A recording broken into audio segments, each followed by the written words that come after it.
Welcome to the Practically Imperfect podcast. I'm Linzie. I'm Orson. Orson, how was our week? From my perspective, it was the best week ever.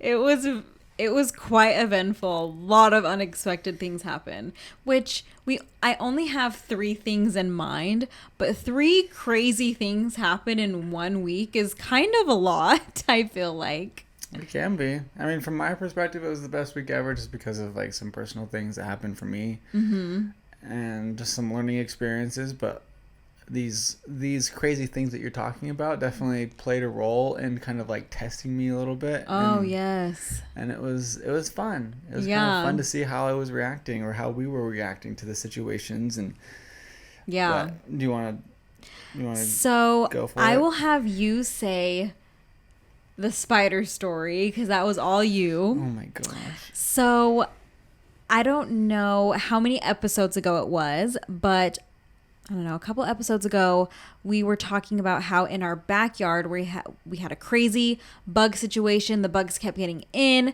mini cockroaches. We stayed up till 12:30 in the morning trying to get them to go away. So that was maybe a month ago at this point.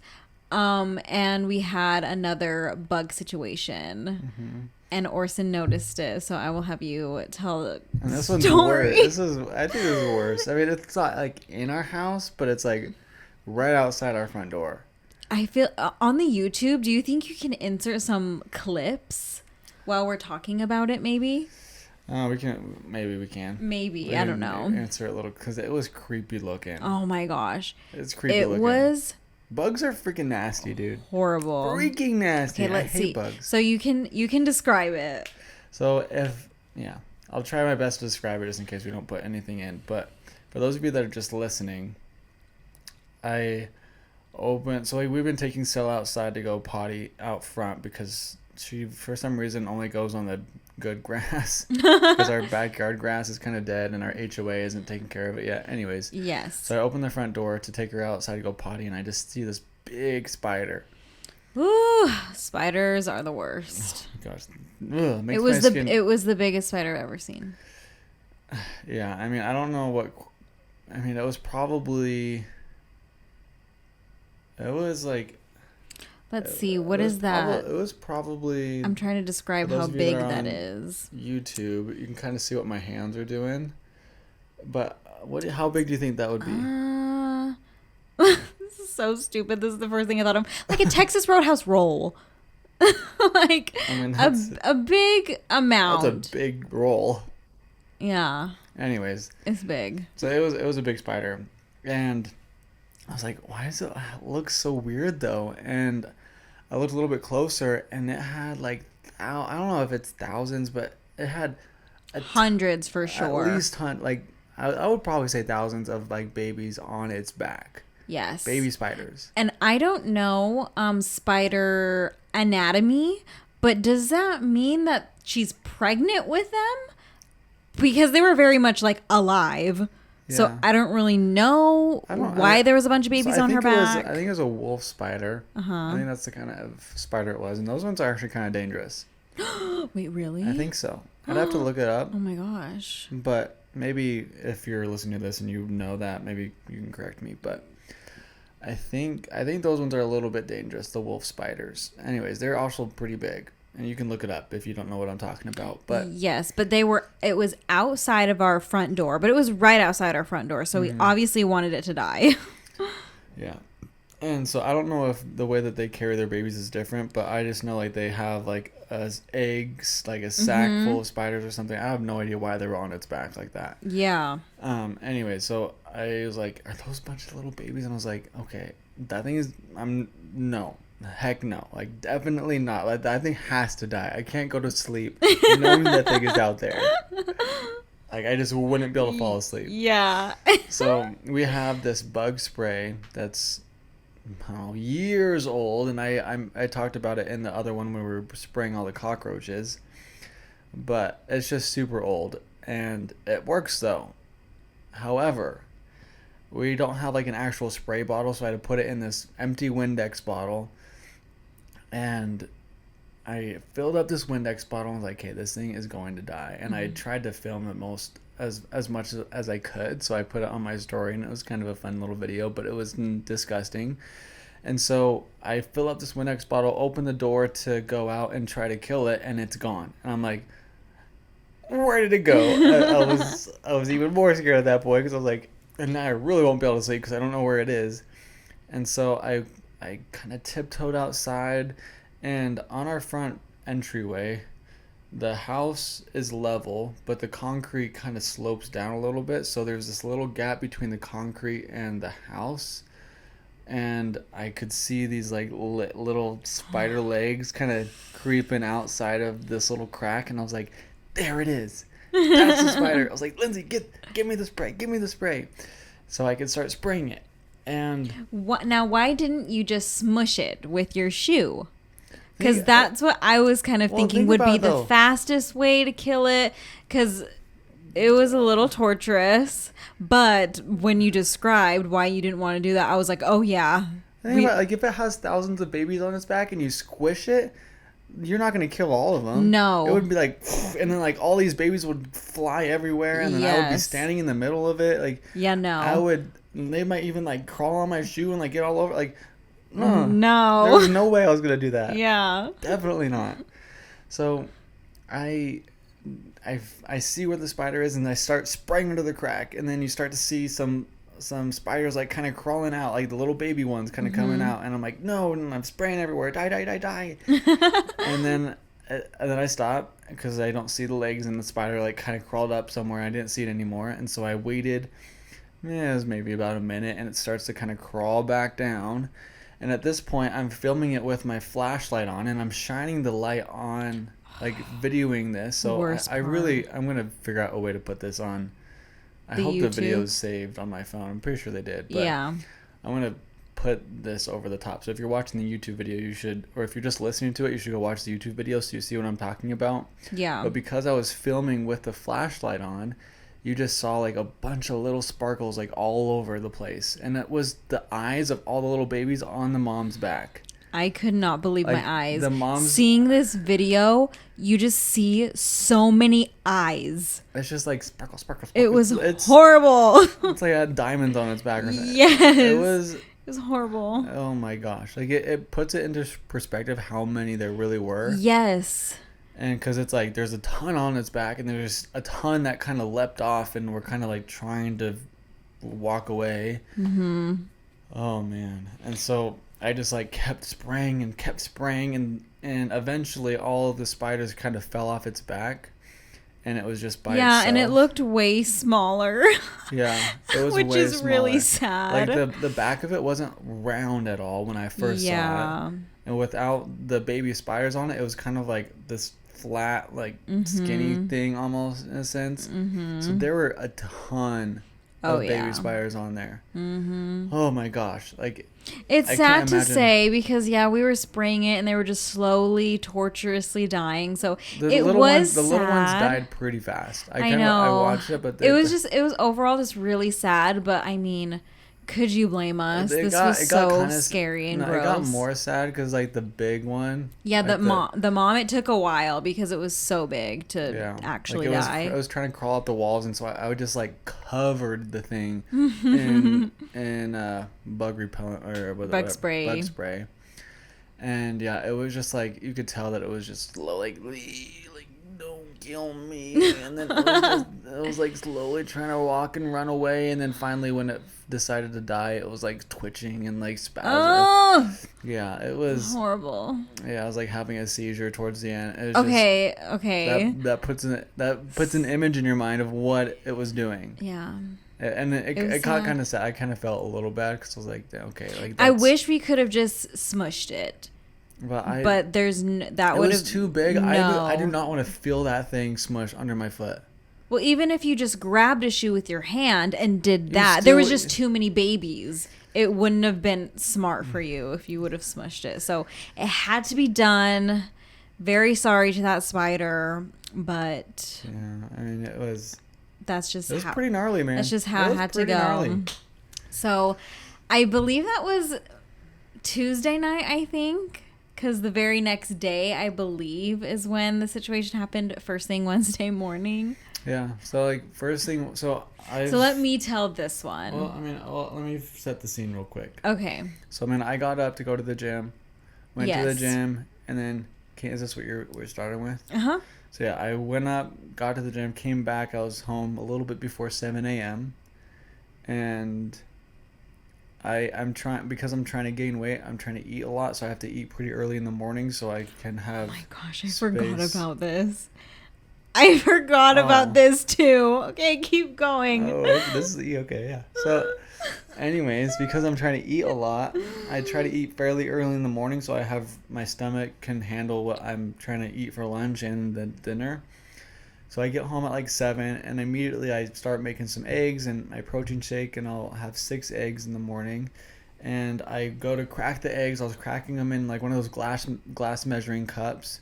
I put the pan on the stove, spray it, turn it on, and I turn it on to 6 because I just want to cook the eggs fast. Mm-hmm. So I spray the pan, turn it to 6, and I'm trying to mix up the eggs. And then I could smell the spray on the pan starting to kind of burn, and I'm like, okay, I need to put this stuff on the pan, otherwise it's gonna burn, and it won't be that great because you're not supposed to turn a pan on really hot and then not put anything on it. It can ruin the pan. Anyways, all of a sudden the fire alarm starts to go off, and our fire alarm is effing loud. You know, like when you would do a fire drill at school, it is like that loud. Our neighbors for sure can hear our fire alarm, for sure. And I don't think it's our fire alarm that's just in the house, right? Isn't it connected to like our cameras, like our Vivint? Yeah. So it's, if it goes on long enough, then Vivint will be notified about something. Yeah, so it's not one that came with the house. Like that's not a fire alarm that everyone has, right? No, that is the one everyone has, but because we have Vivint, it's connected to the fire alarm. So I thought it was just abnormally loud because we got it through like someone else, but I guess it is the house one. I've heard our neighbor's fire alarm. Oh, you have? Okay, so we're not the only one. Okay, good. Yeah, sure. So yes, the fire alarm goes off and it's so loud, and it's 7 a.m, and me and Scarlett are still asleep in our bed, which, by the way, side note, Scarlett, she's been doing really well sleeping at night, but we would like for her to sleep until at least 7 a.m. And if she gets up before that, normally it's around 5 a.m., we'll just put her in our bed just for the last 2 hours, just so we can get some more sleep. And we're totally okay with doing that. And that hasn't ruined our sleep training or her sleeping in her crib. So it's been fine. So that's why we were sleeping together in our bed at 7 a.m. And so, yeah, that I didn't even know that Orson was back home from the gym yet. So I thought our fire alarm just went off because either it just was an accident or that something was actually wrong. So I wake up freaking out, and then very soon after it stopped. So thank you so much for getting it to stop really fast. Yeah, I felt so bad because before I started making eggs, I went up to see if I needed to take Scarlett or do anything, and you guys were sound asleep, and I was like, okay. Let's see how long they will sleep for. Maybe they'll sleep until almost 8 or something like that. And when the fire alarm went off, I was like, oh, I just ruined all of that. I know. We probably would have slept for another hour, I bet, because Scarlett was like dead asleep. I know. I tried to turn it off as quickly as I could. It was probably about maybe 5 seconds later. It wasn't because it was like beep, beep, beep, and then I turned it off. Yeah.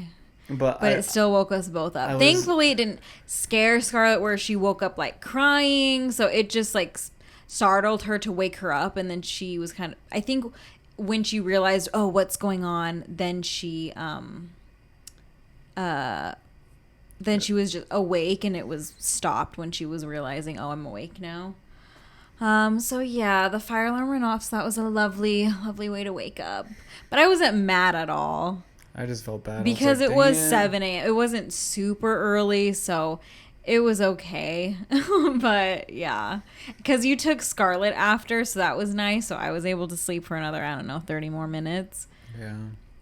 So that happened Wednesday morning, and that morning is not even over, even kind of. So how our Wednesdays are, Wednesdays are the only days that me and Orson both go into work. And so Scarlett is with my mom, so at her grandma's house. So what we do, Wednesdays are always so chaotic too, because we would just both go into work. So we get everything packed up in the car. We go to my mom's house. We drop off Scarlett around 8:15 in the morning, so we can both be at work by around 8:30. So, and we only have one car. So Orson usually drives because I'm the passenger princess always. So we're driving, and during that time, like 8:30 in the morning, we pass a couple school zones. Because that's when school's about to start. So you have to go like 20 miles per hour during that little bit of the school zone. And there's usually cops around just to make sure that everyone's like being safe, running plates, good opportunity because everyone's driving slow. Sorry. And our tags have expired. Our registration expired back in March. So that was over 6 months ago at this point. People are probably thinking, dumb, like, why didn't you pay it? Wait, I'm not, like, let me explain. Okay. So every time there's a cop behind us, we get really scared because they could pull us over. They can technically tow our car. I've never heard of a cop towing a car because of expired tags. I know they can definitely do it, but I've never heard of that. So personally, I just think that's a scare tactic, but I know they legally can, but I don't think they do. I bet somebody who's listening knows of someone that has gotten their... That is so dumb if that's true. I need some water. Okay. Do you want me to keep talking? Sure. So we are coming up on this school zone and we see the cop, and whenever we see cops, we're always a little bit... Yes. Ooh, like, is this going to be the moment? But there's been a couple of different times where cops are behind us and they don't pull us over. But we definitely... Okay. So we always pay our registration on time in March. We always have. Except for this last year because Scarlett was born in January. I was on maternity leave. Our finances weren't exactly where they wanted to be, and registering your car is so effing expensive. It's stupid. It was $160 to do it. I mean,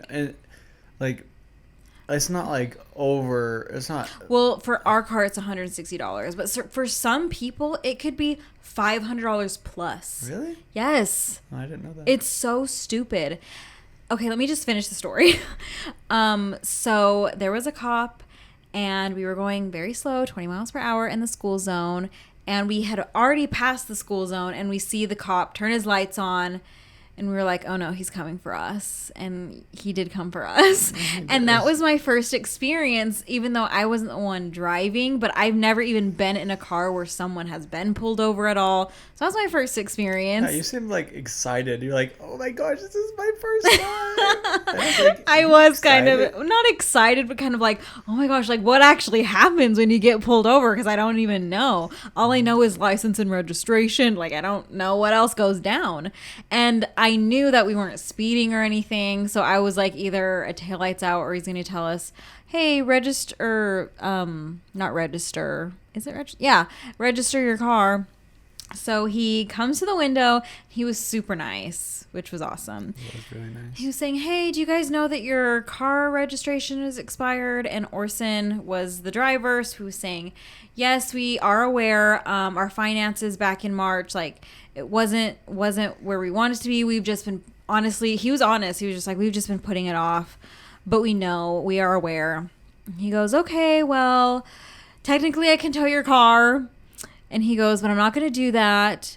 But I don't know what else he said, but basically he took our license and registration. He did give us a ticket, which was a bummer, but the ticket was only $40. He said it didn't affect our insurance because sometimes if you get tickets, your insurance can go up every month. So it wasn't the worst case scenario by any means, and it helped that he was He was nice. I feel like he did let us off easy. I mean, he could have just given us a warning and let us be on our way. So I guess it wasn't the best case scenario because he did give us a $40 ticket, but it did make us like, okay, we paid it that day. Like we've just been putting it off for literally no reason because we could have paid it months and months ago and we just haven't. So that was very much our fault. So maybe I don't feel that bad because we kind of deserved it. Yeah, we definitely did deserve it. I think so. But I think registering your car is the biggest scam on the planet. Like, what the F? Also, the cop was saying, like, oh, I mean, driving is a privilege, not a right. And I'm like, literally, no. Screw you. Like, what? Do Really? you not remember he said that? I remember he said that, but, like, that's how you truly feel about it? It's just stupid. Like, screw you? Whoa. I just think it's dumb.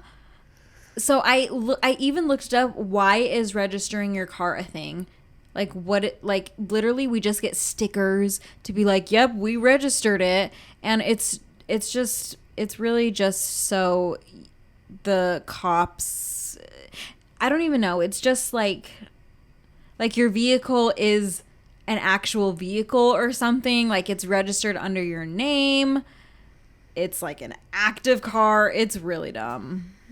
It's really dumb, but it's a thing and we have to do it and I hate it. And thankfully it didn't ruin my day like in the slightest, thank goodness, because every time I'm driving to work in the morning and someone gets pulled over, I always think, oh man, like what a horrible way to start your day. But thankfully it didn't affect me at all. I think it affected you more than it affected me. Not necessarily. Like I had to calm you down. You did? Yes, remember you were like, oh my gosh, my heart is racing. Like, and I was like, we're fine. I didn't say that. I was like, I noticed how my heart normally would be, but I was fine. That's what I was saying. Oh, you were saying normally my heart would be. Yeah, I feel like normally in the past when I've gotten pulled over before, it's kind of been like, oh man, I'm like, this is nerve-wracking. Like I'm kind of scared. I mean, I've always told the truth and had nothing to be scared of, but I'm just like such a rule follower, or I can't yes, be. Yes, you are. And to have a cop pull me over, it's just, yeah. oh man. Or I think like I calmed you down because I was kind of like, ee. Oh, maybe, but I just noticed it. Yeah, it didn't affect me as much as as much as it used to. Bless you. My goodness. Thank you. So yeah, got pulled over. Hey, got a ticket. Hello. Okay. And then it was either later that day. No, I think it was the next day on Thursday when I had the car. Our check engine light came on our car. So that was also horrible. Probably just needs an oil change. I don't know. Hopefully. Well, I mean, I put oil in it and it turned off the check engine light, so it's just low on oil. Great. But amazing. We still need to get it changed because it needs that. Yes, but that's always like scary when like your check engine light comes on. For me, at least. I don't know. Whenever any light comes on your car, I just get really scared because that just means like we have to spend money that I don't want to spend. That's true. Yeah, that's a good point. So anyway, that was our week. Today, like today's Friday, went really good. Like today's been an awesome day. Scarlett has been so happy. She's been eating so good. She was only grumpy the last, 2 hour. Like we usually start our bedtime routine around 6:30 p.m. and she started to get fussy around 4:30, which is earlier than normally when she starts getting fussy for the night. But it was okay. It was still good. Yeah. Can I talk a little bit about my breakthrough that I had this week? Sure. What was your breakthrough? So if anybody follows me on my personal account at Orson Wilkins, yes. Something I talk a lot about is like being your future self. And because like I want to create a life where every day I wake up just feeling overwhelmed with gratitude and excitement for my day. And I want to be able to feel that no matter what season of life I'm in, whether it's an up season or a down season. I want to feel grateful for the life that I'm living and recognize like, hey, this is a part of the journey. Let's choose to enjoy it. And one thing that I've really learned this year is, especially as we've gone through like our hard financial situation, learning how to feel the emotions of my future and experience the thoughts of my future before that future actually becomes a reality. And so, for example, on my phone, I have a picture of a 2024 Ford Raptor R, which is the truck that I want to buy. And so in my head, for example, I know the kind of thoughts I'm going to experience when I buy the truck. I know what it feels like. I know the smells that are going on that day. I know kind of I can literally You can just picture I can it. picture it as if it's already happened. And and I can feel it as if it's already happened. And so that's just something I've really been practicing, is stepping into those thoughts and feelings before the experience manifests itself. And over the last year, I started really practicing that about a year ago. And when I started practicing all of it, our life started to fall apart and everything got crazy. But I kept sticking with it, kept trying to fire and wire new thoughts that I wanted to experience and get rid of all the old ones. I just kept doing it and implemented different exercises, such as writing down my wins every single day that happened that day, and then writing down 3 wins that I want to see happen tomorrow. And that was just to prime my brain to only focus on the good rather than focusing on where I'm lacking. And so I've been doing that for like 6 months. And anyway, so I've really been trying to focus really hard on the thoughts and feelings that I want to experience, and just doing that over and over and over and over again. And this week was really the first time where I truly noticed myself the entire day really stepping into that version of me in the future right now. And that was just a crazy experience, because I've only experienced that version of myself in meditations or breathwork sessions where your sensories are kind of limited and you're only focusing on the breath or whatever it is that you're doing. Yeah. Or in the meditation, like you're not focusing on anything else. But it was really cool to step into those emotions of feeling so overwhelmed with gratitude and just a love for life, just going throughout my normal day. And one thing I've been trying to do is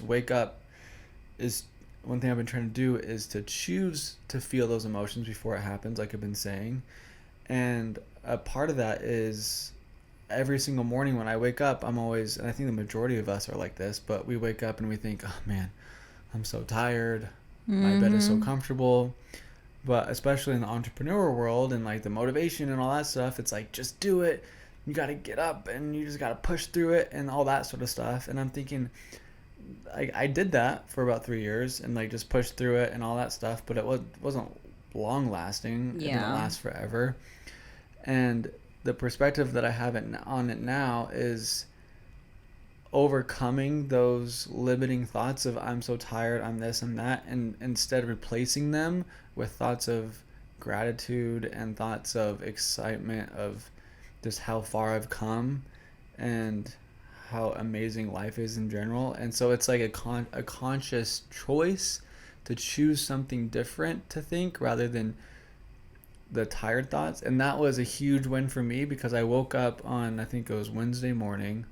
Yep, the horrible day of like fire alarm pulled over. Yeah, I woke up Wednesday morning, and immediately the first thought, like it was a trigger, like it was a habit, because I mean it was a habit, but immediately I thought, okay, I'm tired, I don't want to get out of bed. But as soon as I said in my head, oh, I'm tired, I noticed it.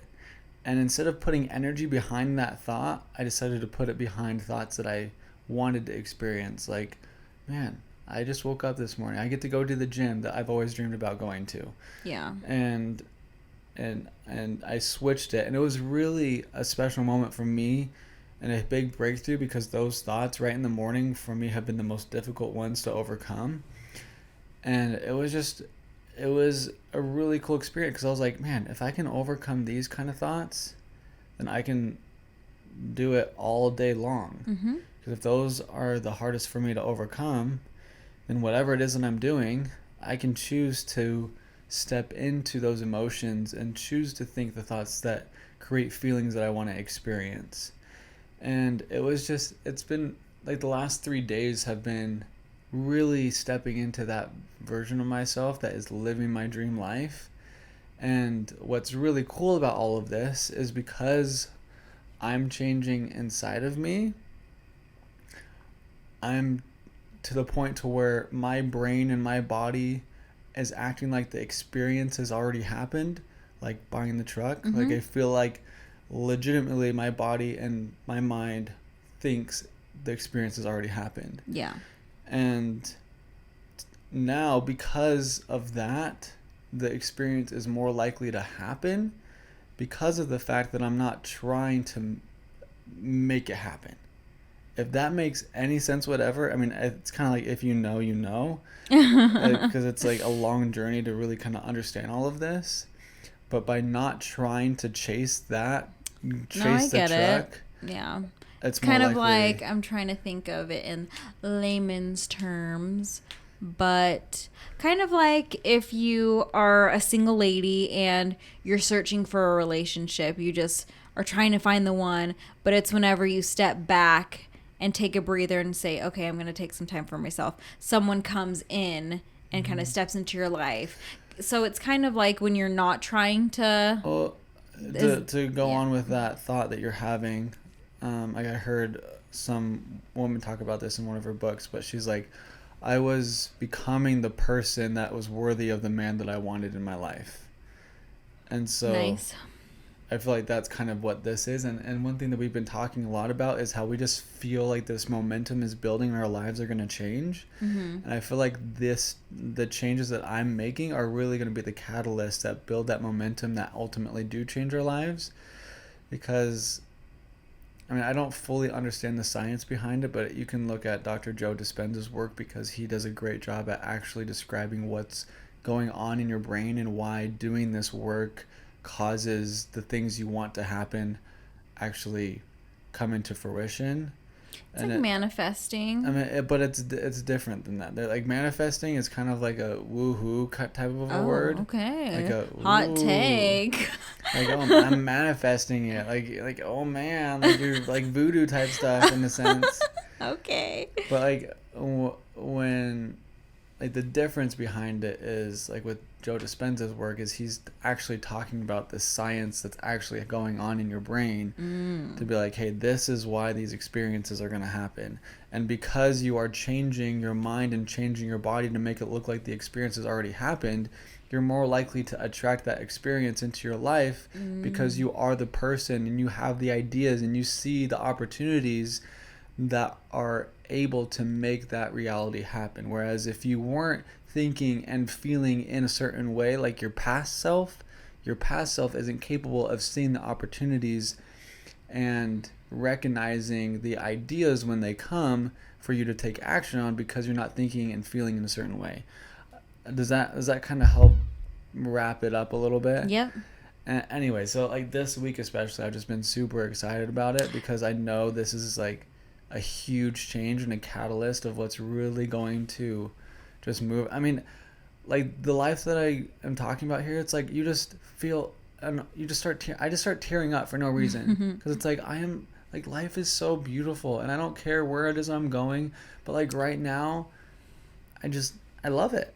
It's to shorten it all up, it's also just like be really grateful for your life no matter where you are. I know it's so hard because whenever me and Orson would go through really hard times, especially finance wise, like I know when you're in a really bad financial situation, it is so hard to be grateful at all because you're just always on edge with everything. But we never lost our house, thank goodness. And I mean, a big part of that is every single day I was just thinking, wow, I'm so grateful for my house. I say that every day, even when our finances are amazing. I think, wow, like we're so lucky to have this house. Here's the thing though, like if you are going through one of those hard times, that's the time to start this work. That's the time to really dig in and do this. And because it's the hardest. It's for one, it's the hardest, but if you can do it when it's really hard, then you can do it when it's easy. And when you do it when it's easy is when the magic really starts to happen. Yeah. Because you're not needing it to happen anymore. But the thing is, though, when we were going through those really difficult times, and I was doing this work, and I was really meditating and learning what those thoughts and feelings that I wanted to experience truly felt like, I was putting a lot of time and effort into that. And you did not like it at all. You like when we were going to therapy, you were like, Orson's just like, he's not doing this, he's not doing that. Right. And I don't want to get into it this episode. I know we don't. I well, that's another episode. I just because we have something else planned, like I don't want to get into. Yeah, but we don't need to get into it. But I think we should get into it because I think it's fascinating. I don't want to. Not this episode. Oh yeah, not this episode. Of course, we can talk about. I was planning on having a future episode about like what our hard times were, and all the nitty gritty, the really how we got through it. Honestly. Yeah, and kind of how we was hard. Yes. And how as a couple we dealt with it and stuff like that. But like, just to kind of put a bow on all of this stuff, it was, and to your point, like. And to what I just said about how when it is the toughest is when you want to start trying. Because if you can learn to feel the thoughts and feelings of your future reality before it happens, when it is the hardest, I think that is the biggest superpower anybody can have. Because if you can learn to feel it then, oh my gosh, like it is only a matter of time. Like you just, like that to me is the craziest superpower. And sometimes when we go to Texas Roadhouse or some random job or people are working just like one of those jobs that just no one really wants to do, I think about, man, like if they were to apply these things and learn to act and think in this way while working at that job, they could literally get anything they wanted to. But it's just because when you are in that job or you are in that difficult situation, you have these blinders on and you're just like, man, this sucks. How do I get out of it? And you're limiting your view of kind of what's really possible. But anyway, so that's, I know I could talk about this kind of stuff forever, and I know you don't want to. Yes, you can. So we'll save it for a different episode. But that's been a huge part of my week. And this weekend, my dad and his wife Candy are coming, and it's her birthday, and there's this place called Veo Pies, and I was like, oh, I want to get Veo Pies, and I just like got really excited about pies. I mean, they're just pies. Yeah. But like the other day, I was just way hyped about it. Yeah. For like no reason, just because I could be. Anyways. And how great! Like those pies are like $20 each, and we got 2 pies. Like it's also like it goes hand in hand with we can buy these pies and not kill ourselves. Right, and we just went to Costco too on the day that we got a ticket. Yeah. And like we passed by this basket, and we're like, Scarlett needs a new basket for her toys, and we bought a $15 basket. We're like, this is the best day ever. Like we can actually do these things, and I don't like a big part of that though too is because we went through the hard times. So we have a little bit more appreciation for just being able to do those little things. 100%. What were you gonna say? Well, that was it. Like I said, I just don't want to get into it. Sorry. I know. It's okay, but I want to save it for the actual episode. Okay. I mean, I could talk about that for every episode, so I'll be able to get back into it when you choose that to be the topic. Yeah. Maybe I was thinking more around Christmas time. Okay. That's what I was thinking of. Okay, so what we're actually doing in this episode is so there is a thread on Reddit, and it's called Am I Overreacting? So it's a bunch of people sharing their stories about relationships, friendships. What else do I have? I do have relationships, and I do have friendships. And family, like family too. So it's like a situation happening in their life. They explain it, and they are asking the people, am I overreacting or is this justified? Which I feel like I have a lot of, like, I think that all the time, like, this situation happened. Am I crazy or what? So that's pretty much what it is. And we're going to read some. And I picked these out a couple days ago to get ready for the podcast. So I don't even really remember what I screenshotted. I just remember I like hurry and skim through it. And I was like, oh yeah, that'd be cool to talk about. So I don't even really remember. And Orson has no idea what they are. So he's just going to like say what his opinion is. Blind. Okay. And some of these are kind of lengthy, so I'm very sorry. But, I mean, when you have a situation, you got to have the context, right? Okay. Just speak into the mic a little bit more. When you... Oh, okay. So this one is called Am I Overreacting by Breaking Off a Friendship Because of Her Choice in Boyfriend? So that is the title. Okay. Okay. For some background, my best friend, 19 female, and I, 20 female, have been living together close to 2 years. We are very close and do nearly everything together, including online gaming. We have a friend group, half in real life, half online, that we play with pretty regularly. Recently, I noticed she'd been getting pretty close with one of our in real life friends, 32 male, and they had been talking a lot, even so far as to going to her 19th birthday. I commented on some concerns since this guy is married with a kid and a known cheater. She assured me that nothing was going on and not to worry.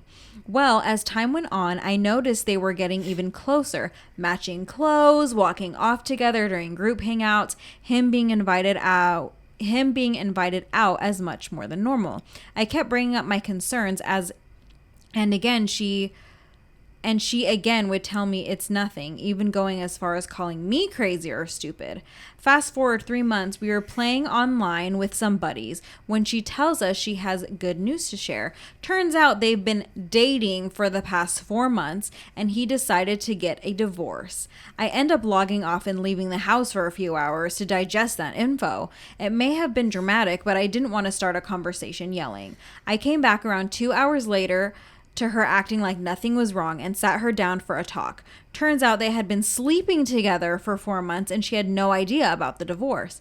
In her words, quote, "I wanted to do what I wanted to do and their marriage is none of my business." 4 months she had been lying about her family trips and gaslighted me into thinking I was stupid for being worried, even telling the guy everything, even to his son's first birthday party and meeting his wife while they were dating. And the wife had no idea. She acts like she has no idea why I am upset over the lying and can't understand why I can't just be happy for her. I felt like I had the rug pulled out from under me. This was not even our first issue with lying, and so I felt like this was our final straw. I told her that I would not be renewing the lease and with her, I would not be renewing the lease with her. And now she's going to my family and telling them I'm blowing it way out of proportion and calling me immature. I am very close with my family, so they are just ignoring her, but I don't know how much longer I can live with her. Am I being dramatic? Oh my goodness. Right? Yeah, you go first. Are you sure? Yeah. Okay. Sorry. Water. I'm a thirsty girl today. So, when I first read the title, which was Am I Overreacting, or what was it? Am I Overreacting by Breaking Off a Friendship Because of Her Choice in Boyfriend? Even if that story wasn't as crazy as it was, I think that blanket statement, am I overreacting for a boyfriend picking? I think no. If your boyfriend or if your friend has a very bad toxic relationship and you are their true friend, sometimes you can say how you feel, but until you're blue in the face, and if they're still not, leaving the situation or whatever, sometimes you have to step back and be like, I can't do this anymore. Like, I will be here when this is all over, but right now I need a break. But in this situation particularly, I think is obviously so horrible. And this girl is not overreacting at all. And I think she should definitely move out and find a new friend. Agreed. Really? Yeah. Okay, well, see how this works is you can't just be like, agreed. You have to like talk more because this is a podcast. No, I get it. And like the thought that I had is, as far as when I was being crazy kind of in my time, not making the smartest decisions with women and stuff like that, my best friend at the time, and we were in high school, so I guess you could take this with a grain of salt because we were immature in different things, but my best friend, he didn't really say anything. He kind of just like let me do it and stood by, but then he was there for me when I decided to actually make a change. Mm-hmm. And men are different though. These girls are female. But like thinking about this situation, like that's so I'm saying that's one approach that you could take. Or like with this, it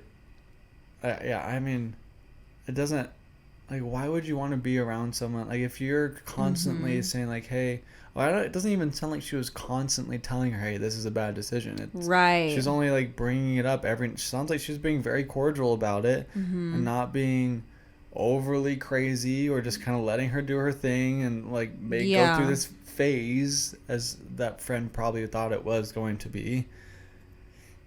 I feel like it wasn't even the part of, okay, she's only 19 and she's dating a 32-year-old. I feel like it wasn't even that dynamic. It was her always bringing it up, like, what's going on? This guy's married. It was the lying. The part that I was like, okay, yeah, that's definitely justified is when her friend was dating a married man. Yeah. Like, and being like, oh, I want to do what I want to do. Their marriage is their business. And it's like, okay. But you're inserting yourself in your marriage, girly pop, like, in their marriage. Like, oh, like, it's a home wrecker. Yeah. And they even have a kid. I know. Some people just do not care. But clearly this girl is only 19. She's definitely immature. She has not grown up yet. In my opinion, you're not a full adult until you're 25. Or have a child, which could be way younger, but that helps you grow up a little bit. Yeah, and what most likely would probably happen is she gets further into this relationship and then one of them does something because neither one of them sound like very integrity type of people. Like if the woman is willing to insert herself into a marriage and the man is willing to cheat on his wife with a girl while he's married, that doesn't really sound like a healthy relationship to start off as. And so chances are they'll end up breaking up and then she'll look at this as a learning experience and be like, oh my gosh, that was crazy of me. I know. So I'm hoping when this is all over that when she's a little bit older, 5-6 years down the road, she hopefully thinks, well, what the heck was I thinking? And that is what I would think would happen. But like, as far as there's like that 10% chance that it ends up working out and they're happy forever and then it's just random. But right. But as far as the girl goes, I do not think she's overreacting by wanting to move out at all. Because I guess that could be a big of a, I want to move out because of this, but I think you're justified, girl. Yeah. That girl seems like not a very good friend for lying for so long. It's kind of like it was mostly the lying. Like, why, if your friend who you're living with is asking you, hey, what's going on? And you're literally lying about it. It's because you're doing something wrong and dating a married man. And you just didn't want to hear it because you knew you were doing something wrong. So, no, you're not overreacting. And I hope you do move out. Anything else to add with that one? Nope. I mean, if I could have, I would have said agreed, but you didn't let me just say agreed. No, you can't. So maybe this next one I read, you have to answer first. So you can't just say agreed. All right. That's fair. Okay.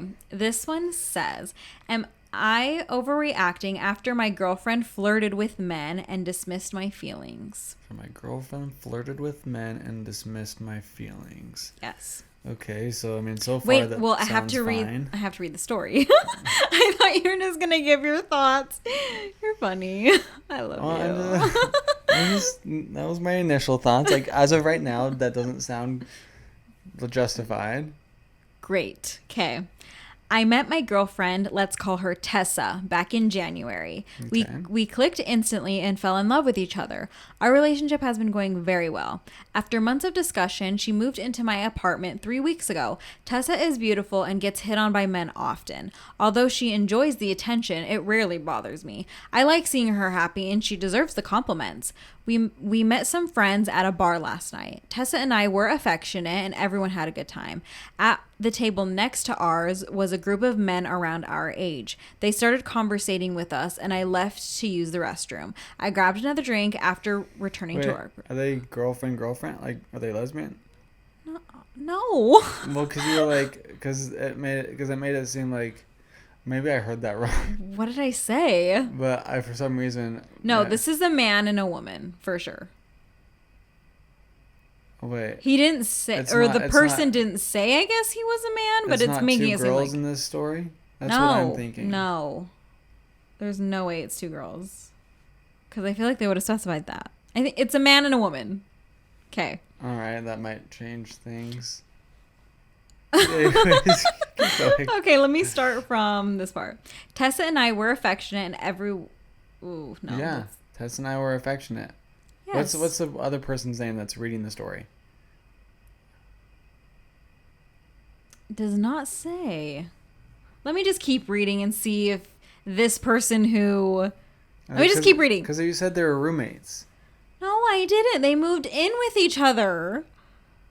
And so that's not... Well, okay, yes, they moved in with each other, so yes, they live with each other as significant others. Oh, okay. But Sorry. I don't think it really matters the gender. I mean, it kind of does because men are kind of weird, but... Okay, well, okay, let me keep going. Sorry. At the table next to ours was a group of men around our age. They started conversating with us, and I left to use the restroom. I grabbed another drink after and returned to our group. This is when I feel like she crossed a line. She chatted with those men and stood by their table. They flirted with her, and she flirted back. One of them commented on her body. She teased them and they gave each other playful shoves. Our friends looked at me and I was embarrassed. I approached Tessa and wrapped my arms around her. She kissed me and continued talking to him, and I held her. His advances stopped and she started slow dancing with me like nothing happened. On the drive home, I told her she made me uncomfortable in front of our friends. She claimed she did not know what I was talking about. I asked how she would feel if I flirted with women in front of her. She said she was being friendly and called my jealousy cute. I said she acted more friendly towards those guys. She told me that I need to get used to guys hitting on her. She said I have nothing to worry about because she loves me and I am her forever partner. Am I stressing over nothing? I found Tessa's behavior at the bar inappropriate. She slept with other men men. Great. She slept with other men after we started dating, but before we put our title on our relationship. I am afraid that has made me insecure. I love her very much and do not want to be a controlling partner. This was our first argument in some time, but I left a bad taste in my mouth. And that was the end. All right, so here's my take. I don't think he's overreacting. But I think there are... So the insecurity issue, there's definitely some insecurity issues, and there's just at the core of it, there's just trust issues in the relationship. Because I feel like for me, I like it when people are hit on you. Yes. And because it's like it's like, no, she's mine. Like nothing's ever going to happen. Like I trust you, like 1,000%. Like yes, I like being able to flaunt you. I guess if that makes any sense. I feel the same way. If this were reversed, I mean, I would not even be fazed. I feel like that sounds kind of bad, but I mean, That's the way that I feel about it, but it's only that way because we have that kind of trust with each other. Right, and it sounds like yes, they do live together, but they have only been dating since January, so it hasn't even been a full year. Right. And I can see if she really is as beautiful as he's saying she is, and so then this is where like his insecurities might come in, is if he doesn't feel as confident in and of himself, and he's like, man, like how, like she's definitely a little above my league, and I'm so lucky to have her. Yeah. Then you start to kind of put her on this pedestal and you're below her, which causes you to look at those situations with an insecure lens rather than it being, oh my gosh, like, nah, she's mine. Like, yes. Because then you're not confident in yourself in the way that you, and in the fact that you were able to get her in the first place. Agreed. So you think that he is overreacting? No, I don't think he's overreacting. Oh, I do. I don't think he's overreacting because I, at the same time, putting myself in his shoes, and if I was insecure about our relationship in that way, or insecure. So he about is myself, overreacting because he shouldn't be insecure. No, I think he's for who he is right now. I don't think he's overreacting because that would be a hard situation for you being at a bar, everyone's drinking under the influence, and she's kind of like shoving other guys around, like playful, laughing, and like. But then, as soon as he got back, he held her and she was kissing up on him. So it was clearly, I think he was overreacting based on that soul information that we got is right as he got back. She But- didn't dismiss him at all. She was very still affectionate with him, kissing all up on him and slow dancing with him right after as if nothing happened. So that's why I think he's overreacting, is because she clearly was not fazed. It was just a playful flirt. Yes, some people think that flirting is cheating. But he's not wrong in he's not overreacting. He brought it up and shared his insecurities. Oh and yeah, he didn't. And that's he's not overreacting, and I'm more on his side with this situation. I guess because of the fact that he is man enough to be like, hey, that made me uncomfortable. Yeah. And she kind of just like brushed it off. Okay, that is true. Whereas what I would have liked to hear is her being like, okay, I understand. I'm sorry I made you uncomfortable. Like, what about it? Is there something that I can be better with? Or is there something that we can talk through together? I guess that's true. Like, I think that's what left a bad taste in his mouth, is she kind of just brushed it off. Exactly. That was probably it. So is he overreacting about the flirting situation? Yes. But when he brought it up and she kind of dismissed, then no. But I do, that is good that he brought up his insecure feelings. But here's the thing, though. If this were us and you brought this up, I probably would brush you off in a sense too. I would be like, in the beginning of our relationship, we had those types of issues. I mean, I was a little bit jealous of certain things, and like, cause and there was some of that in our relationship, but it wasn't this. We didn't brush it off though. Like, we talked through it, and we kind of got over it eventually, but like, we didn't brush each other's feelings I think off. if you're at a point in your relationship when you are living together, then it shouldn't be that, because we weren't married when you were a little bit jealous of certain things. We weren't married. No. So. But how long have they been together? Since January, so about 8-9 months. They've been dating for 8 or 9 months. Mm-hmm. That is a long time. So it's just kind of like, if you I can only go based off of now, because that's where I am is now. So if you were to bring that up to me, I would also be like, literally, yes, you are overreacting. That was nothing. Well, I mean, we're at a different point in our relationship. Like the difference between this and ours is just, to me, I look at time, and like, this just seems like a immature relationship. The fact that there's still a miscommunication in both parties. Yeah. Sure. So my take is, yes, he is overreacting, unfortunately. No, he's not overreacting. Because, like, I'm trying to put myself in his shoes. Babe, okay, we can have different opinions. Okay, next. Am I overreacting? Husband treats me better after weight loss. Interesting. Okay. Am I overreacting? I've lost the weight, and it's like night and day how my husband treats me.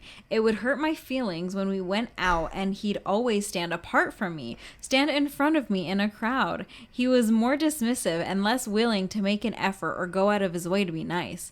Now in a crowd, at a concert, why are you smiling so weird? This is an interesting subject. Okay. Now in a crowd at a concert, he's all up in my space. When I was overweight during COVID, he pressured me into going to a sex club, to the point I was crying in the car in the parking lot as he was yelling at me that he wanted to go in. We went. Now, after he says he has no interest in that kind of thing, after 10 years of me doing all the cooking, he's finally helping out in the kitchen. Is it as effed up as I think it is, as he treats me better? Or is it that... Okay, sorry, let me say that sentence again. Is it as effed up as I think it is that he treats me better? Or is it that to be expected now that I'm more conventionally attractive?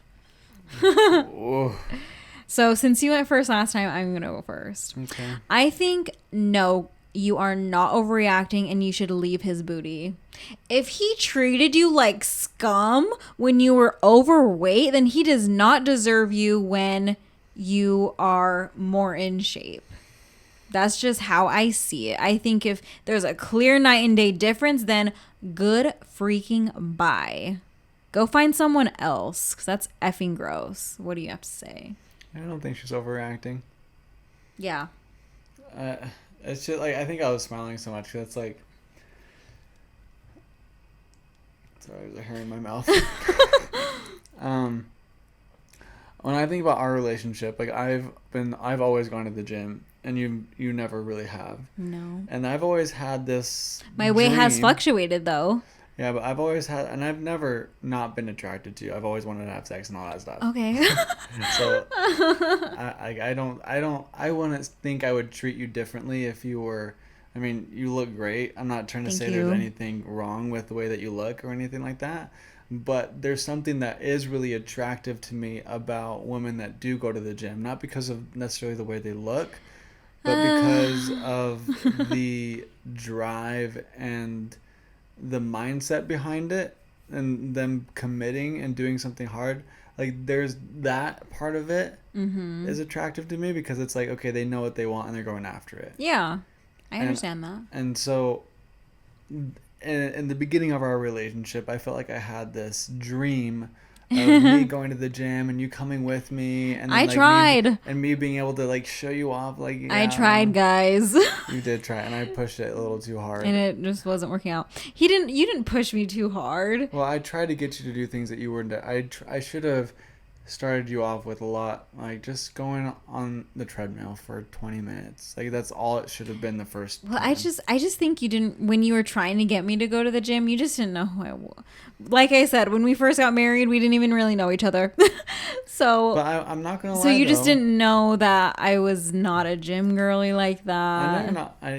You just didn't know. Now you completely get it. It's still my dream though, for us to go to the gym together and do, like, I would love that. Like, when I go at like 6 a.m, there's this one particular couple. They're probably in their 40s.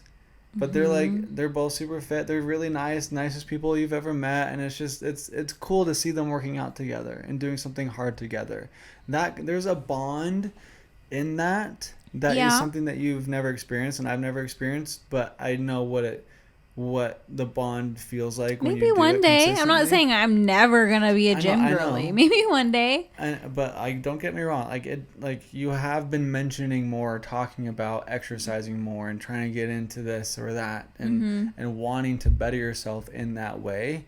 And I'm not gonna lie, like, that gets me excited a little bit to hear you say that kind of stuff. Okay, so going back to the topic. Yes. Okay, let's say I go to the gym. Okay, this is also like really dumb of me to say, because like I said, even me've never really worked out or gone to the gym at all. My weight has fluctuated just with, pregnancy. And when I first get pregnant, I got super sick. I lost literally 15 pounds, I think.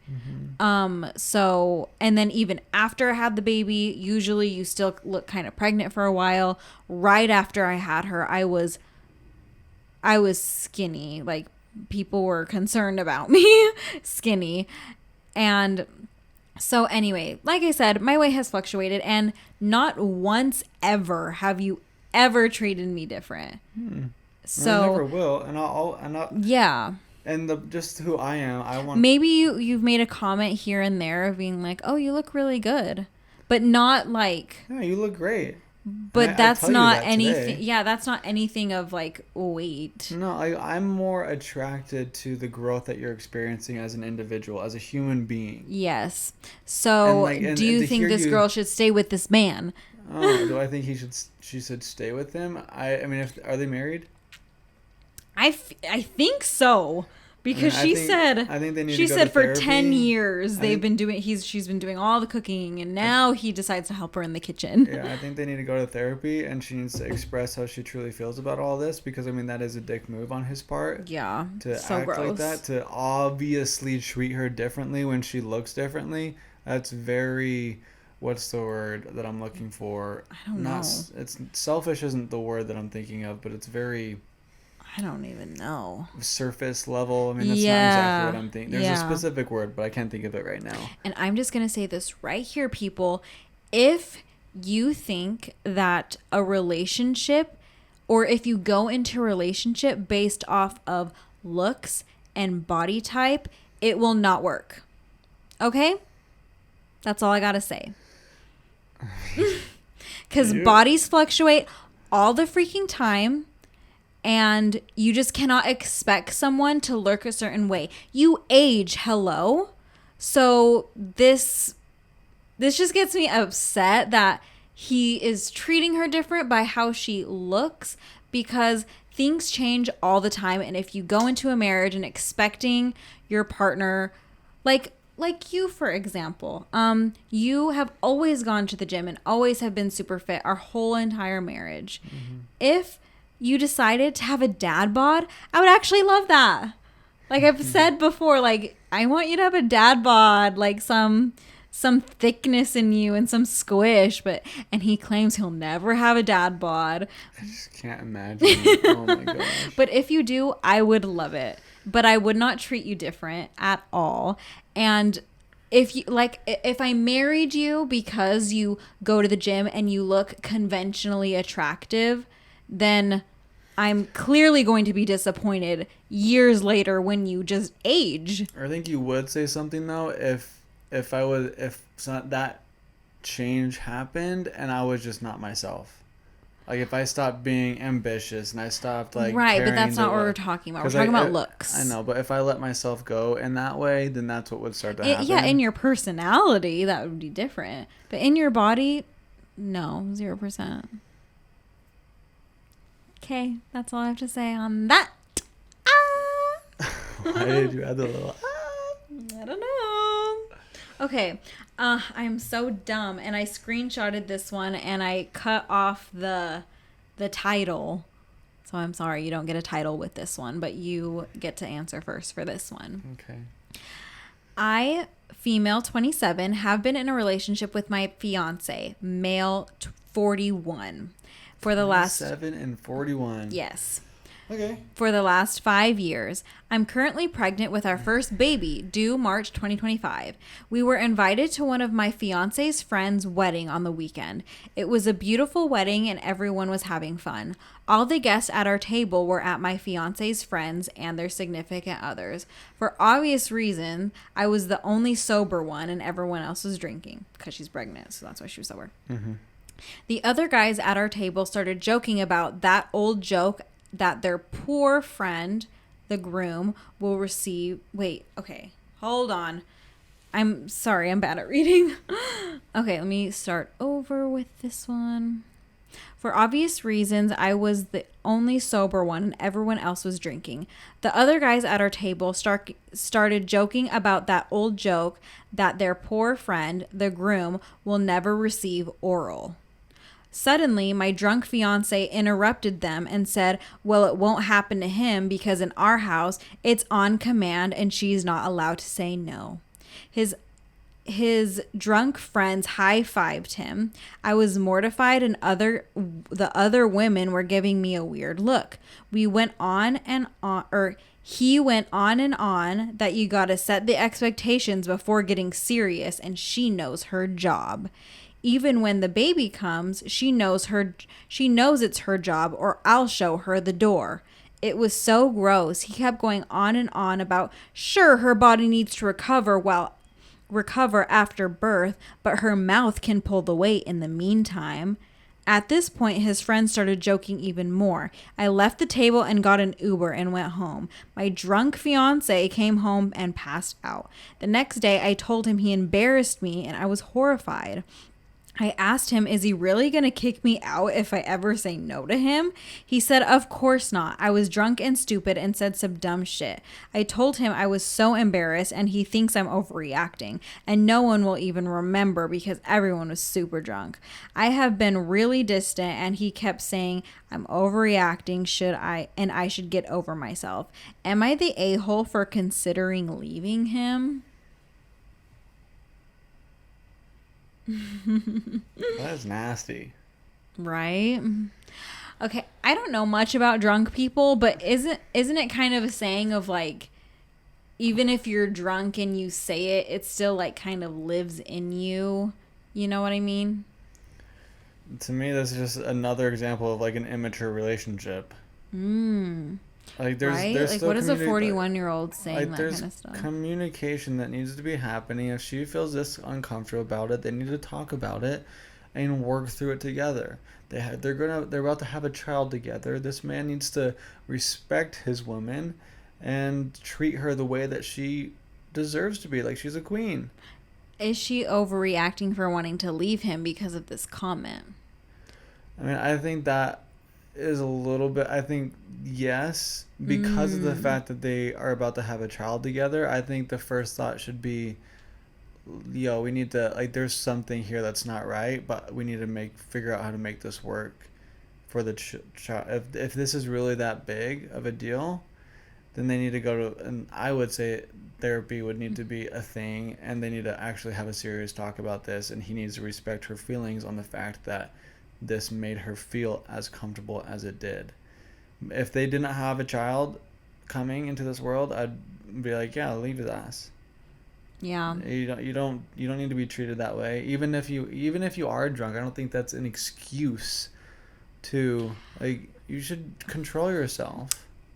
I say no, you are not overreacting and you should leave him no matter if a child is coming into this world, because you don't want your child to be raised by a dad who is a The horrible man the part that who well who thinks those things that lives in him. the part that I feel like you're missing in this though is people do have the opportunity to change, and I feel like He's and 41. yeah, but everyone, it's never too late. You can always do the work to change, and that's where I'm saying, like, you need, if you, for the child's sake, so she has Mm-hmm. a thought, like, you need to be the person to bring it up, like, hey, this makes me really uncomfortable. I don't like the idea of my baby being raised by someone that treats women this way and talks whether they're drunk or not. Yeah, Like, we need to talk yeah. about this Yeah. and see if there's anything, like, that's where I'm So I saying. guess sure, I guess she is I guess maybe you've changed my mind that maybe she is overreacting, but I get why she would want yeah, it. yeah. It's just that's just always been super weird to me.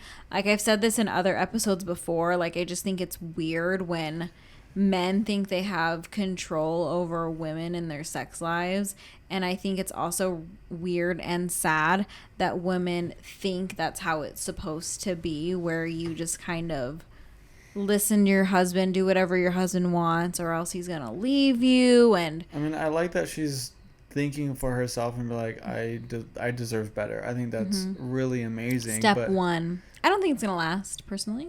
I mean, whether it does or doesn't matter. But I think there's, in this situation, you need to think about more than just yourself. Like, you have a child coming into this world, and what's most important for them. And if you are in a relationship with, because in my head, you would want, for, you can put us in this situation, I guess you would want to be able to show Scarlett, like, hey, you tried everything that is possible, and if you've tried everything and it still doesn't work, then is Okay. when you can leave and do other things. It does make me feel better, though, that she told him what he said the next day when he wasn't drunk anymore, if he believes what he said, and he said, of course not. So at least if he did want a blowjob and she was like, no thanks, he wouldn't give her the door. That's what he said, not drunk, you know?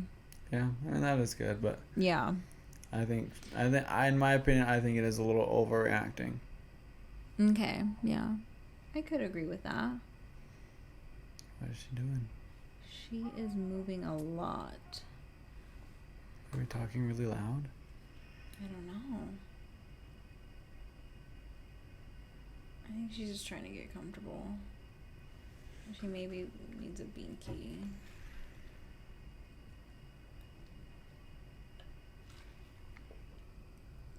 Okay. Let's do one more. Okay. Just trying to pick one.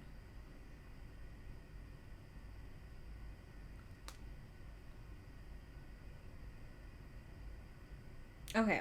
One more. Am I overreacting? I'm not really talking to... This is the title. Am I overreacting? I'm not really talking to my wife because she's taking our new baby on a trip, is the title. Okay, what's your first thought? Yes or no? Yes. I think so. My first thought would be yes, you're overreacting.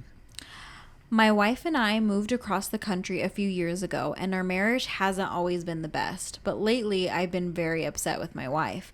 I will start by saying that since she's moved, none of her family outside of her dad, but that's more to see me and our other kids, has made an attempt to come and visit her mom.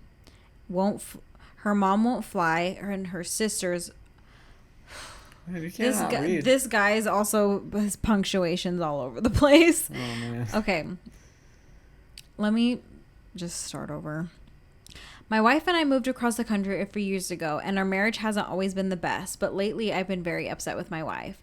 I will start by saying that since we moved, none of her family has made an attempt to come and visit her Her mom won't fly, and her sisters always have money to go on vacations but never come to see us. My wife and I recently welcomed a new baby girl, and while everyone was excited about it, my wife's family quickly grew bitter when we made the decision that it was too risky to travel with such a small child, and if they wanted to meet her, they had to make a trip here for it. However, recently on my wife's grandmother... See the punctuation and the spelling. However, recently, one of my wife's grandmothers has been diagnosed with stage 4 cancer, and my wife wanted an opportunity to visit just so the next time she sees her grandma, it won't be at her funeral. I agreed that she should go, but she shouldn't take our baby. She understood at first, but then asked, how do I go see my mom and not bring the baby? I told her that her mother, having had 4 children of her own, would understand the risk involved. I noticed this morning that my wife was packing to leave, and she was also packing baby clothes and the diaper bag. She was taking our baby. She said it would be a surprise for everyone and no one knows she's coming. To top this all off, my mother-in-law's boyfriend was just diagnosed with COVID, and they live in a small basement apartment together. We fought about it, and I reluctantly agreed, but I let my wife know that I wasn't happy with her. If anything happens to our baby, our marriage is over. Am I overreacting? Oh, an ultimatum like that? Well, dangerous. Yeah. At least I think so. Man.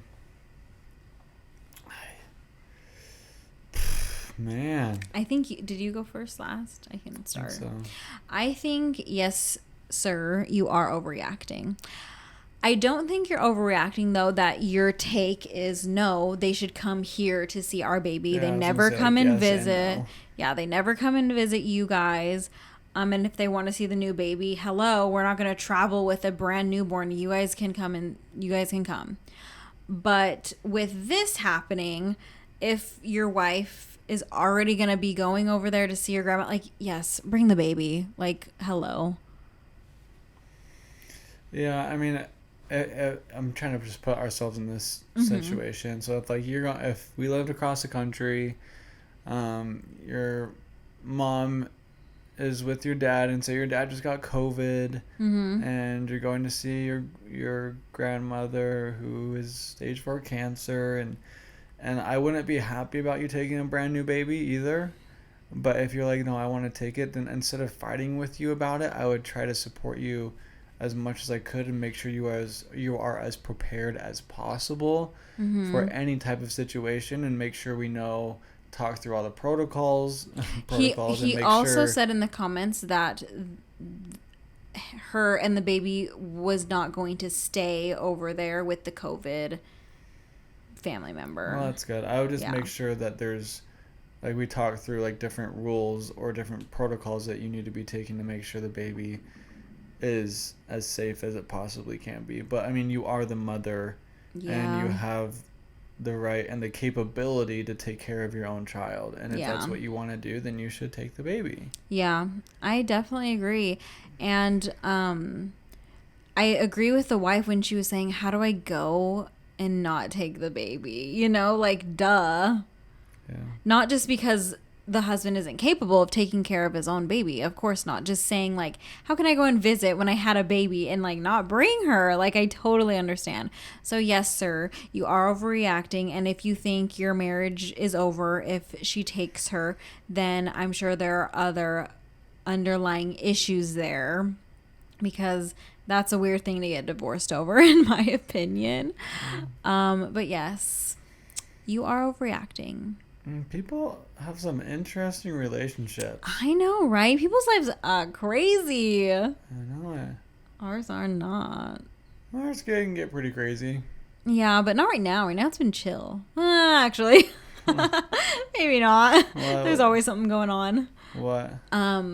Well, my sister, like earlier today, I was setting my sister up on a dating app, and I was just thinking, dang, again, it's kind of best of both worlds. Like, I'm so glad I'm not doing this, because dating was so annoying, but also it was fun, like meeting new people and stuff. So I was excited for her, but I also was like, ugh, I'm not jealous of you. I'm glad I'm married already and got that over with. Jeez, you got that over with? That's sad for me. No, I meant, like, got the dating thing, like, it's behind me. Oh, gotcha. I'm happy about that. Yeah. So, yeah, that's kind of happening in my family, because she's newly single, and so it's been a thing. So that's kind of what's going on, I guess. Oh, I thought, yeah.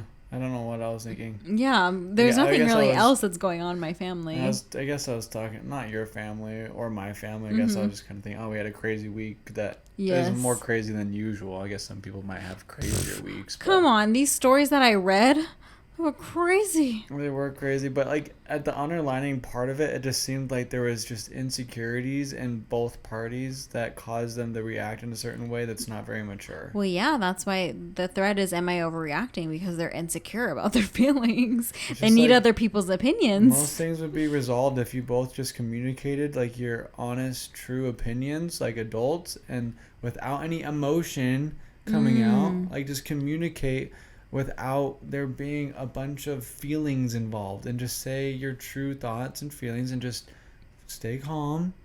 Yes. And recognize that you're still on the same team, and you love each other, and just work through it. I am I know it's hard, but that me and you, like, we just know how to talk to each other.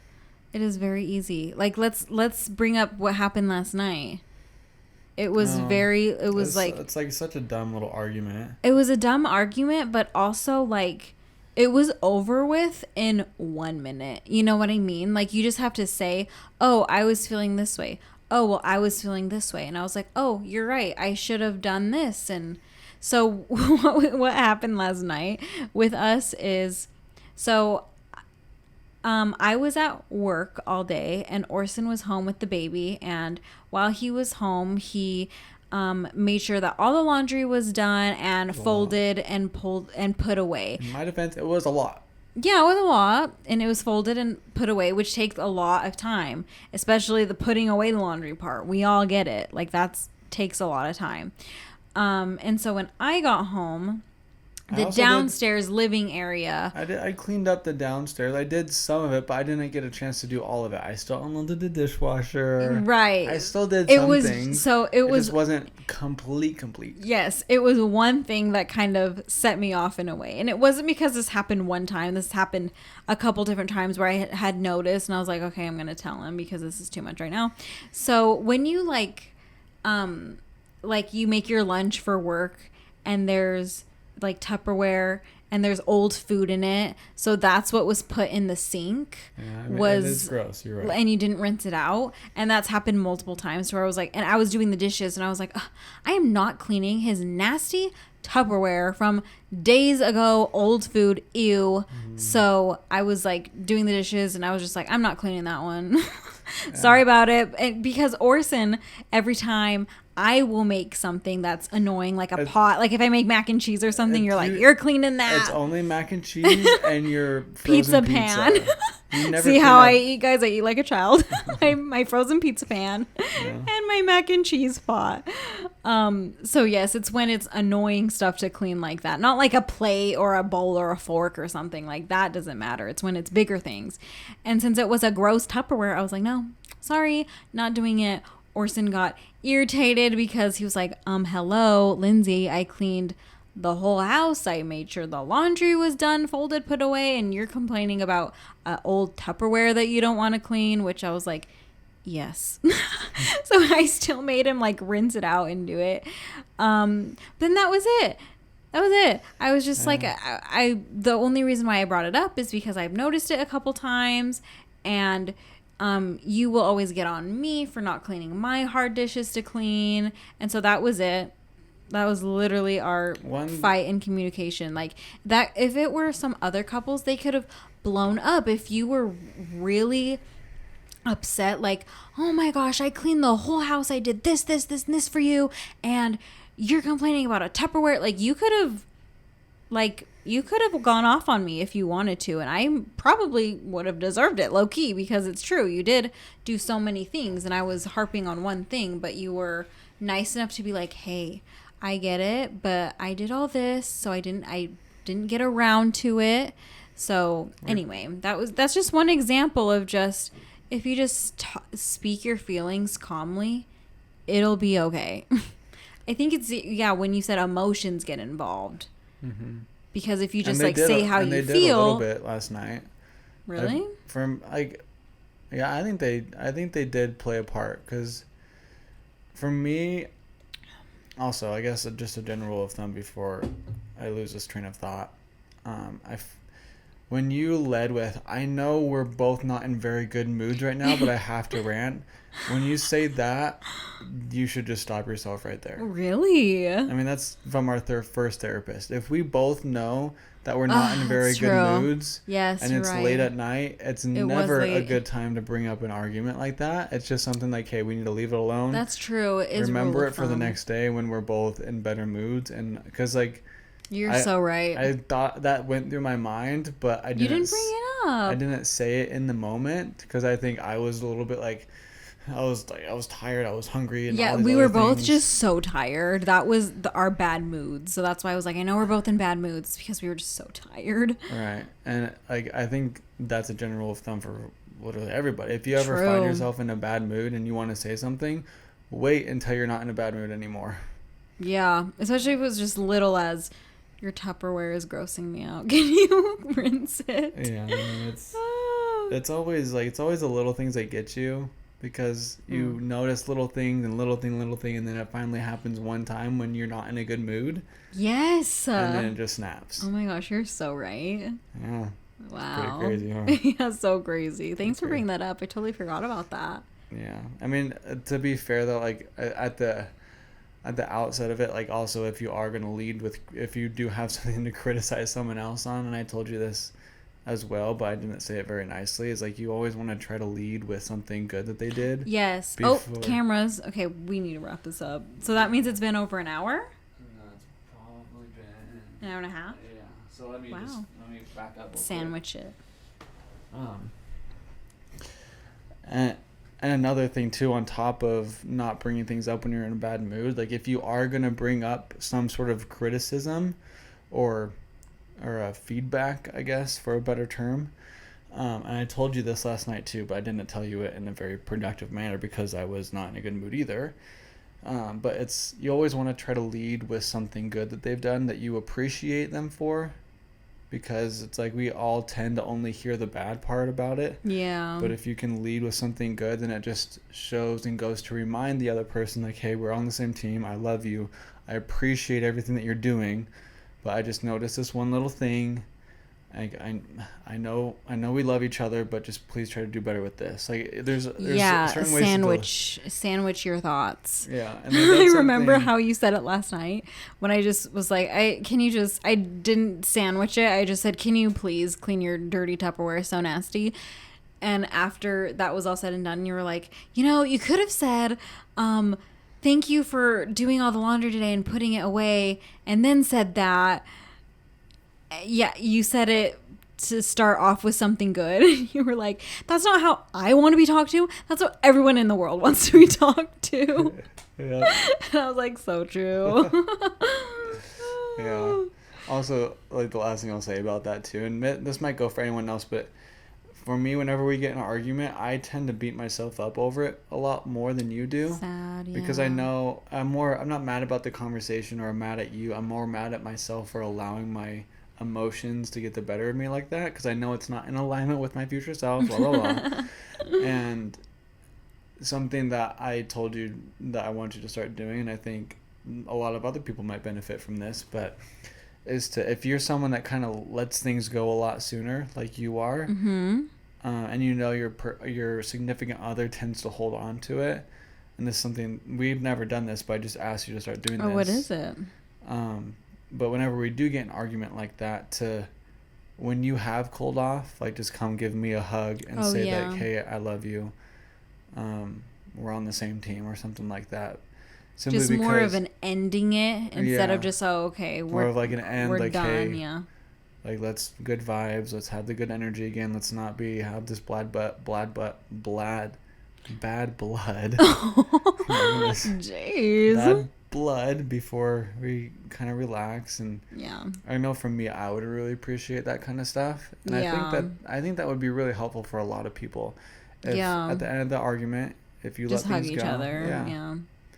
Anyways, but that's good advice. I will do that. Thank you. You're I'll welcome. appreciate it next time, if there ever is a next time. I'm sure there will be. Maybe. You know, everyone bickers here and there. Like, but also, we hadn't even had an argument like that. And literally, you guys, it lasted 1 minute. I just said, can you clean your dirty ass Tupperware? And he was just like, okay. That was literally it. And we hadn't argued like that since before Scarlett was born. Like, I don't even remember. I'm sure we've not like it's been like that, but I don't even think so. Like, we are just always on the same page. I don't know. It's just pat yourself on the back. Why don't you? Me? Yeah. Oh, okay. I'm just teasing. No, I mean, it is true that, like, we've put in the work to be able to handle certain things like that. Like, we've been going to therapy forever. We've actually implemented the things that we've taught. Like, we both try to work on ourselves in our own ways, and we're trying our best, and everyone's best looks different. And if you're someone that's not on, I guess, kind of where Lindsay and I are at, and you guys act a little bit differently, but you still love the person and you want to be with them, totally, like, you just give yourself some grace and be appreciative of where you're at and how far you've come, because, like, you've come so far, and it would be wrong of you to forget that.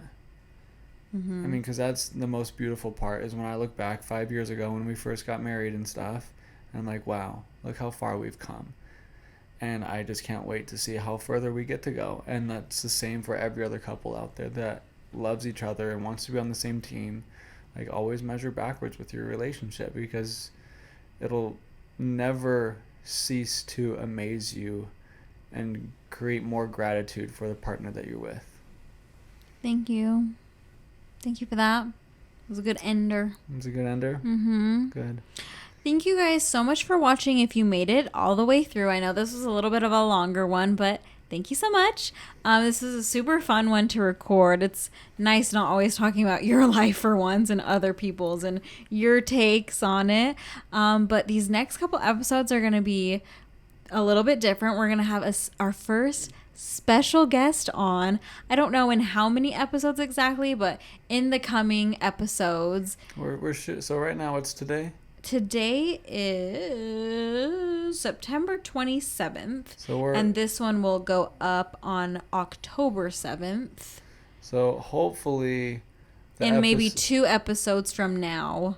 Yeah, hopefully that will be when the guest comes on. Yeah. We'll see. I mean, October is a crazy busy month for us. So. Oh, yeah. October is so fun. And then it's the holidays, so then it's still crazy. I know. And then Scarlett's birthday is in January. It's crazy. I know. It's awesome. I remember being this time last year, I was like Oh my gosh, the baby is coming so soon because the holidays always go by so fast, and it did, and she came way sooner than we thought anyway.